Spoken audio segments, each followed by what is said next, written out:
Telangana municipal ఎన్నికల బరిలో నిలిచిన జనసేన పార్టీ తొలి విజయాన్ని నమోదు చేసి బోణీ కొట్టింది. నల్గొండ జిల్లా నేరేడుచర్ల మున్సిపాలిటీ 14వ వార్డు నుంచి పోటీ చేసిన జనసేన అభ్యర్థి అర్రూరి విజయలక్ష్మి ప్రత్యర్థి మీద ఘన విజయం సాధించింది.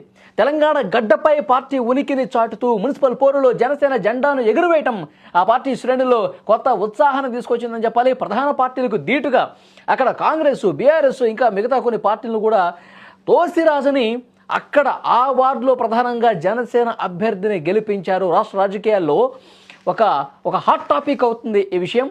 సో ఎందుకంటే మధ్యలో కూడా తెలుగుదేశం పార్టీ అభ్యర్థిని అక్కడ గెలిపించినటువంటి పరిస్థితుంది, ఇక్కడ జనసేన పార్టీ అభ్యర్థి గెలుపొందినటువంటి పరిస్థితుంది. సో మున్సిపల్ ఎన్నికల్లో ఒక కొత్త సమీకరణాలు కనిపిస్తున్నాయి, ఒక కొత్త మెరుపులు కనిపిస్తూ ఉన్నాయి. సో భవిష్యత్తులో ఆ పార్టీలు ఇక్కడ పోటీ చేయడానికి బలం పెంచుకోవటానికి ఉన్నటువంటి ఒక స్కోప్, ఒక సంకేతం అనేది కనిపిస్తూ ఉంది. సో ఇదే విషయానికి సంబంధించి మరింత